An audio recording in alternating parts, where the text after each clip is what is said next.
Appreciate you streaming in here on Bird Street 65 on a Football Friday. Barrett Brooks is for Johnny Mac with me, Jody Mac. And while we've had a little bit of an upheaval the last 5 days here in Philadelphia with the Eagles getting their first loss and bringing in former defensive standouts to fill holes on a defensive line, and it seems like the Eagles are going crazy. Oh, we pale in comparison to the Indianapolis Colts with what's been going on there the last couple of weeks. And wow, yes. The guy who's been front and center for it all is Bob Kravitz of The Athletic. Been good enough to jump on my CBS shows for many a time over the last several years. They're keeping you busy in Indy there, Mr. Kravitz. Good Lord, I feel like I'm on I feel like a doctor on call. You know, at any moment they're going to call me, the editors, and tell me that they've changed coaches, quarterbacks, owners. Something crazy is going to happen. That's got to be an unbelievable experience, man. You know, going there. I played one time and a coach quit halfway through the season, Bobby Ross, when I was with Detroit. And that was just a total train wreck because we had a coach on the staff. We had, a guy, Gary Moeller, who was assistant head coach. He came in, he stepped right in, was the head coach. I've never seen the guy straight out of the booth, straight off, a set on TV and become a head coach. What questions do you ask him? How do you get anything out of him? Because he doesn't know yet. He doesn't know what it is to be a head coach yet. Well, first of all, I mean, this has only based on our research, this has only happened once. It was in 1960 or 61 with Norm Van Brocklin. Oh, yes. Who was the MVP in 60 and became the coach the next year. Didn't have much success, if any. I think I realize they won their first game against a pathetic Raiders team that has basically decided to make their arrangements for Cancun already. But it makes no sense to me, guys. You got John Fox on the staff. You've got Gus Bradley on the staff. You've got Scotty Montgomery on the staff. You've got all these guys who have actual real-life football, pro football experience. And Jim Irsay, who's I don't know where his head is at these days, he decides that he's going to bring his old buddy in to straighten things out. And again, we're hearing a lot from Colts fans saying, well, he may be inexperienced, but he's our inexperienced guy. They're getting very defensive, especially after the win. My feeling all along is this is a crazy, impetuous move, and I think we'll find out what they're really all about this weekend against the Eagles. All right, Bob, here's a tough question, and if you don't have an answer, I could certainly understand it because guys like you, beat report, you just don't have the kind of access that you used to have, but sometimes you can find a way to at least generate an opinion on something. You mentioned all those guys who have coaching experience, certainly coaching experience, some head coaching experience who are on the staff, and they get bypassed for Jeff Saturday to come off the ESPN set and come in and get the gig. But they got a job to do, and they got to continue to coach. And they must have done it okay last week because, they beat the Cancun-bound Raiders, but getting a win in the National Football League is never an easy thing. How is it playing on the coaching staff right now with all these guys who are still there, still employed, still expected to do a job, but probably with a chip on their shoulder that they got bypassed? How is that playing within the coaching staff?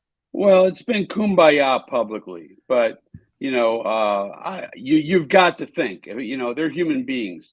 And, for all those guys to be bypassed. And Jim Irsay said if Jeff Saturday had not been available, Frank Reich would still be the coach, which makes even less sense to me than anything else that's going on. What? I mean, either you've had it with Frank or you haven't.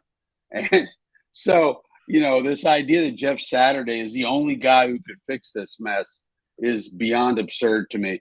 But yeah, I mean, I talked with Rick Venturi, who's been an interim coach twice in this league, gone 2-17 doing it too. And he said the big thing is getting those assistant coaches on board because all of them or most of them have to feel like they took the short end of this. And Reggie Wayne was asked yesterday, would you have accepted? And he said, oh, hell yes. Now, granted, Reggie's only been a coach for about 6-7 months, but there you look at Bradley, you look at Fox, you look at Scotty Montgomery, you look at all these guys. I mean, their play caller was the third option. They asked Scott Milanovich, he didn't want to do it. They asked another guy whose name is escaping right now. He said, so they went to Parks Frazier, a 30-year-old guy who'd never called a play in the National Football League.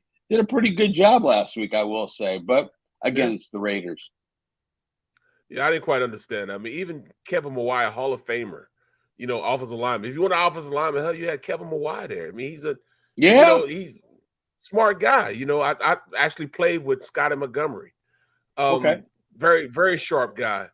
I don't even have the questions to ask you about what's going on up there as opposed to that situation. I don't know. But, I mean, as they go forward, getting back to basics, I think he rewrited the ship by making sure he put, a good quarterback in, Bollinger, whatever his name is. Ellinger. He just I didn't feel as though, he's not ready just yet. And I thought he was I didn't understand why, you guys would even take him out and put him in, at that the time. owner. Oh, the owner. See, I didn't know that. Okay. I'll give you a quick synopsis. Basically, the owner's gone nuts. Okay. He has gone completely off the reservation. He's the one who decided that Ryan would be benched. And he said that he told Frank basically that Ellinger is our quarterback for the rest of the season. So Frank comes out and says Ellinger is our quarterback for the rest of the season, which is not his choice. And then Saturday comes in, and all of a sudden Saturday has the freedom to pick his quarterback. Well, Matt Ryan has been pretty terrible this year. I mean, 11 fumbles, I think 9 interceptions. He's not been good, but I'm telling you, you got a better chance of winning with Matt Ryan at the age of 106 than you do with Sam Ellinger, who's a really wonderful young guy who's going to make a lot of money in this league as a backup. Nick Foles there? I mean, that's where I was going. Is Nick Foles sight unseen? Is he still there? Is he at least showing up? I predicted he was going to start this game 2 weeks ago. Not even a thought for this organization at this time? Not really. And my thought was, okay, if you bench Ellinger. Yeah. Not Ellinger. Matt Ryan. Sorry. Okay. I had my coffee. If you bench him, then you go to Foles. I mean, Ellinger seemed like the last guy you wanted to put out there. Again, 6th-round draft pick, doesn't have an NFL arm. He can move. He's got good legs, but none of this has made any rational sense. But again, we're dealing with Jim Irsay, who's just running roughshod over this organization, which is something that he hasn't done. That's what's so unusual. He's been a guy who's been involved, but he hasn't been overtly meddlesome. And he has been very much that here in the last year. Wow. It's like he went and drank some of the Dallas Cowboy coffee or, the Raider coffee as far as, ownership. All right, Bob, last week, Jonathan Taylor goes for $147 after being the best back in the National Football League. Injuries this year and the ineffectiveness of the quarterbacks or teams were stacking the box against him.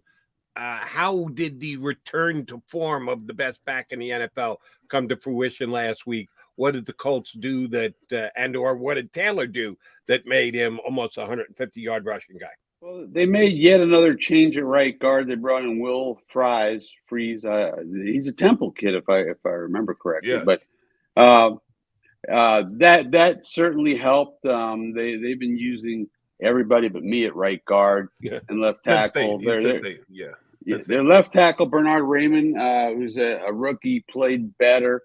But I got to tell you, it's the Raiders. I mean, the Raiders are not good run defense. They can't get to the quarterback.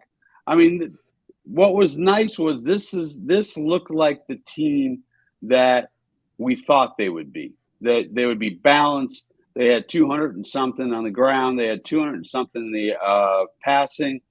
This is the team that we thought Matt Ryan was going to pair up with and win the AFC South, which is obviously not going to happen now with the Titans and the way the Colts have started. But yeah, I didn't see anything different from Taylor, except that he had a place to run. And the offensive line was better, but again, the difference between Vegas and Philadelphia is pretty stark. They benched Matt Pryor, old guy Matt Pryor. They benched him. So he played 3 different positions and got benched at all 3. There's an ex-Eagle for you. Right. Well, I mean, on the defensive side of the ball, is Yannick Ngakoue and Kwity Paye, are they playing now? I mean, are they healthy enough to play? Well, we'll find out probably today. It's up in the air. Kwity, when he has played, when he's been healthy, has been pretty good. Ngakoue has been very quiet. He has not made the kinds of impact plays in the pass game that you would expect from a guy who's had 8 sacks or more for 6 straight years or something along those lines.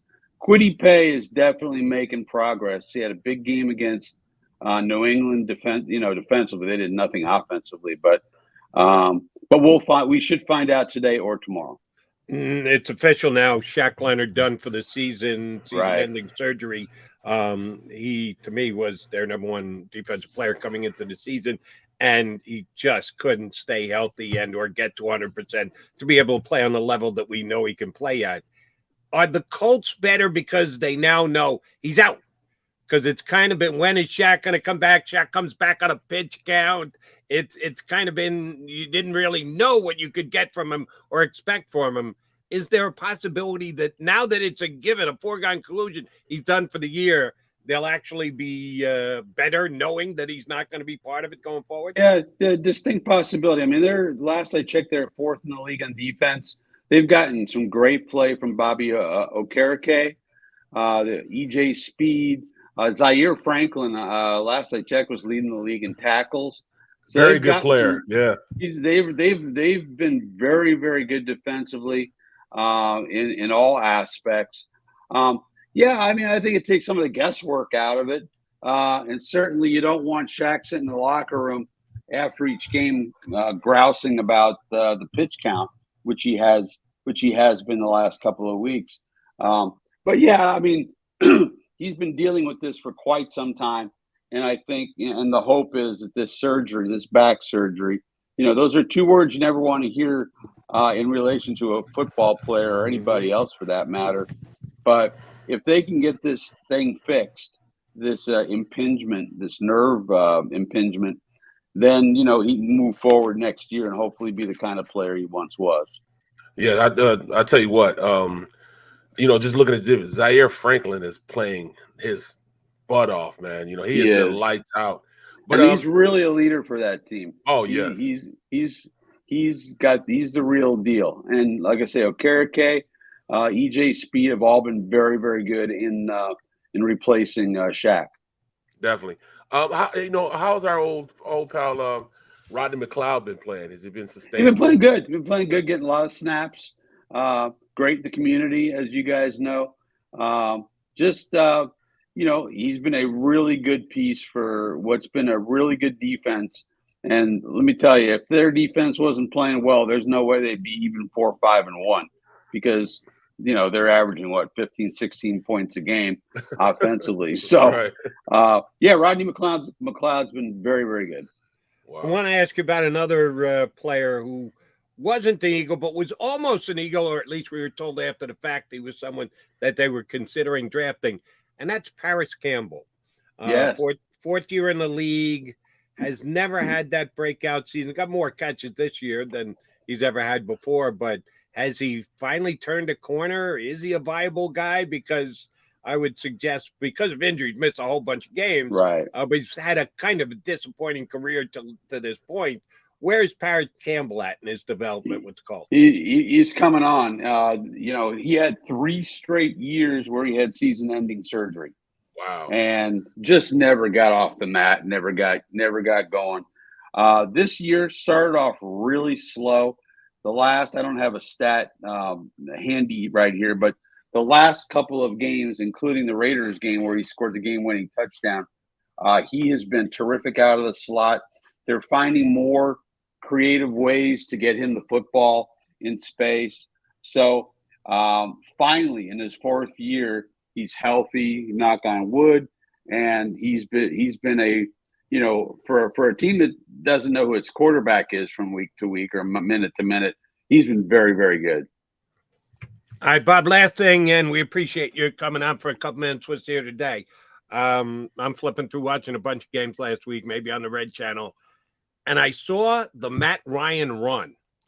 And he even made a great fake on it. Looked like he was going out of bounds, turned it back upfield, got past the defender. It looked like a spry 25-year-old going down the field, not the aged Matt Ryan. Is that now part of the playbook? Barrett and I were talking earlier. He wants to see Jalen Hurts running a little bit more this week.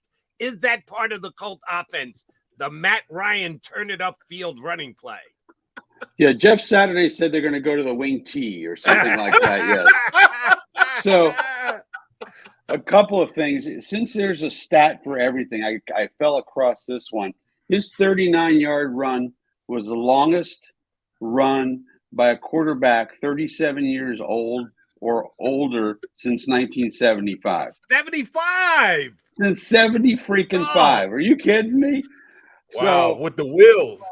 The funny thing is that his wife, Sarah, Matt Ryan's wife, she tweeted out the video of the run and said, notice that he started to go towards the bench and said, I ain't going back towards the bench, and came back onto the field of play. And Matt Ryan, I got to tell you guys, Matt Ryan has handled this. He was pissed. Obviously, he was really disappointed and angry about the way things went down here, but he stayed relentlessly professional throughout this whole thing, and now he's getting a chance to have a second act, if you will, here with the Colts. And I like the wife's attempt at humor. That's good. He's been on the bench. He's not going back to the bench. He turned not going back to the bench. It was a hell of a run, as a matter of fact. Bob, good spot. We appreciate you jumping in with us. What we got? What's the weather supposed to be like on Sunday? We know the game will actually be played indoors, but a whole bunch of Philly people are going out. What are they looking at weather-wise in Indy on Sunday? Let me check my double Doppler 4000 here. Get the quickly punch up the Doppler for us. Cold as hell. Cold as hell. All right, that's all we need to know. But it's not getting the 4 feet of snow that Buffalo is getting. That's what you're telling 4 feet. We don't have a lake around here, so no lake effect. Exactly. Great stuff, Bob. Thank you very much for coming on. We'll get with you again down the road. That's Bob Kravitz from The Athletic.